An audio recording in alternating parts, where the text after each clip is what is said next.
আসসালামু আলাইকুম, hello lovely users, welcome to Attur cooking studio. আজকে আপনাদের মাঝে নিয়ে এসেছি ফিশ কাটলেট। সো দেখতেই থাকুন কী কী লাগছে, কীভাবে করছি। ফার্স্টে আমি এই জায়গায় নিয়ে নিয়েছি তেলাপিয়া মাছ, আর এই তেলাপিয়া মাছটা একটু নুন আর একটু হলুদ দিয়ে সিদ্ধ করে নিয়েছি। আর দেখতেই পাচ্ছেন সিদ্ধ হওয়ার পরে এগুলোর কালার কেমন হয়েছে। এখন এগুলোর থেকে আমি সম্পূর্ণ কাঁটাগুলো ছুড়িয়ে নিয়েছি, আর এই চামড়াগুলো আমি আলাদা করে নিচ্ছি। আর যদি রেসিপিগুলো আপনাদের কাছে ভালো লাগে তাহলে অবশ্যই লাইক কমেন্ট শেয়ার করবেন, আর অবশ্যই একটা করে সাবস্ক্রাইব করে যাবেন। যারা আমার চ্যানেলে নতুন কিন্তু এখনও সাবস্ক্রাইব করেনি তারা প্লিজ সাবস্ক্রাইব করবেন আর চ্যানেলটা ভিজিট করে যাবেন। আমি এই জায়গায় প্রায় 5 থেকে 7টা পিস নিয়েছি। এগুলো নিয়ে খুব ভালোভাবে আস্তে আস্তে করে কাঁটাগুলো সরিয়ে নিচ্ছি। আর এই ফিশ কাটলেটটা কিন্তু বিয়ে বাড়ি বা অন্যান্য কোনো রেস্টুরেন্টেও যে খাওয়া হয়ে থাকে, তার জন্যই বলছি এখন বাসায় তৈরি করে নিতে পারবেন। আর অনেক বাচ্চারা মাছের অনেক আইটেম পছন্দ করে না বা মাছ জিনিসটাই পছন্দ করে না, তাদের জন্য এই রেসিপিটা করলে তারা অনায়াসে খেয়ে নেবে। আমি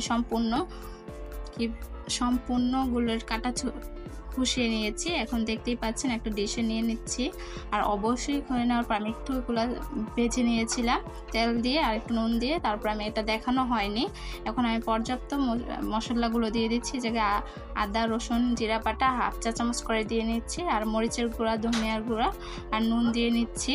আর এই জায়গায় দিয়ে দিচ্ছি পেঁয়াজ রসুন ধনিয়া পাতা কুচি, আর এই জায়গায় দিয়ে দিচ্ছি কাঁচামরিচ কুচি আর একটু লেবুর রস দিয়ে দিচ্ছি। এই জায়গায় আমি লেবুর রস প্রায় 2 চা চামচের মতো দিয়েছি। আর কাঁচামরিচের স্পাইসিটা আপনারা বুঝে শুনে দিয়ে নেবেন।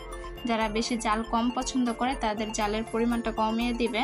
এখন খুব ভালোভাবে চামচের সাহায্যে এগুলো মিক্সচার করে নিচ্ছি। আর যদি আমার বয়সে কোনো ধরনের ভুল ত্রুটি হয়ে থাকে তাহলে ক্ষমার দৃষ্টিতে দেখবেন। আর নেক্সট আপনারা কী কী ভিডিও চান জানাবেন, ইনশাল্লাহ আমি সেরকম দেওয়ার ট্রাই করব।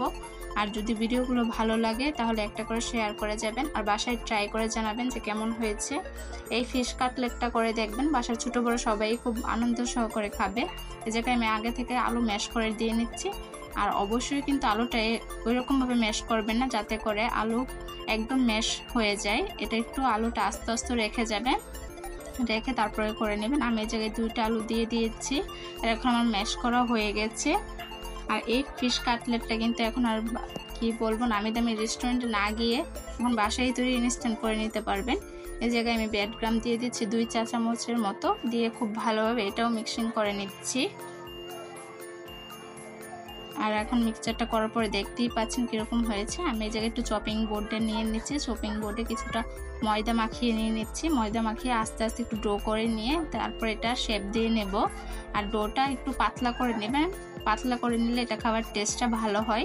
আমি এই জায়গায় দেখতেই পাচ্ছেন পাতলা করে নিচ্ছি। আপনারা ট্রাই করবেন এটার থেকেও বেশি পাতলা করে নিতে। আর এখন এটা করতে একদম প্রিমিয়ার শেপ করে নিতে, তার জন্য 2টা ছুরি ইউজ করবেন। ছুরির যে পাশে ধারালো নেই সেই পাশ দিয়ে চাপ দিয়ে একদম স্কোয়ার শেপে করে নেবেন। আর চাইলে আপনারা আপনাদের অন্যান্য পছন্দ মতো আকার দিয়ে নিতে পারেন বা ডিজাইন করে নিতে পারেন, কিন্তু মাস্ট বি এটা একদম পাতলা করে নেবেন, তাহলে বাছতে সুবিধা হয়ে থাকবে এবং ভাজাও পরিপূর্ণভাবে হয়ে থাকবে।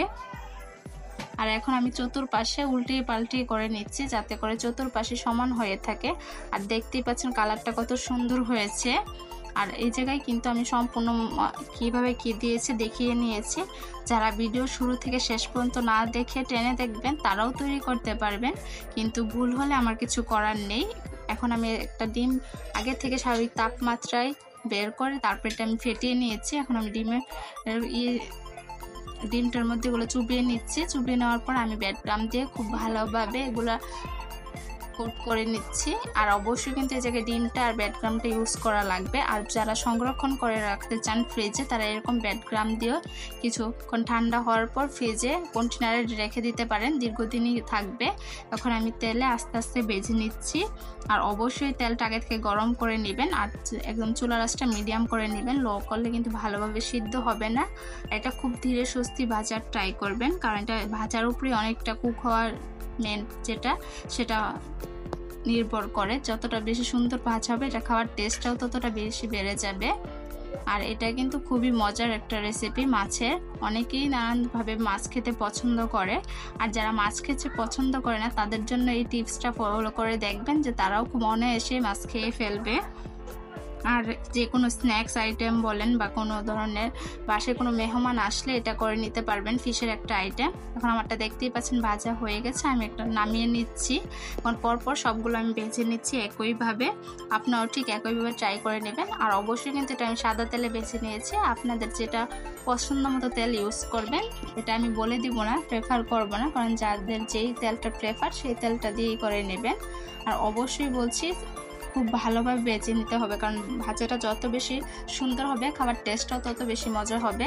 আর এটা পাতলা করে ট্রাই করবেন অনেকটাই, কারণ পাতলা হলে ভাজার টাইমটা কম লাগে আর খুব ভালোভাবে ভাজা হয়ে যায়।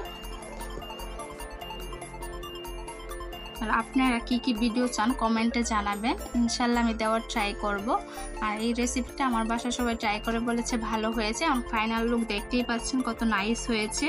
সো আমি বললেই তো হবে না, আপনারা ট্রাই করে দেখবেন। তাহলে আজকে এতটুকুই বিদায় ভিডিওতে। নেক্সট আরও কোনো ভিডিও নিয়ে আপনাদের মাঝে হাজির হব। সময় আমার ফ্যামিলির জন্য দোয়া করবেন, আমিও আপনাদের ফ্যামিলির জন্য দোয়া করি।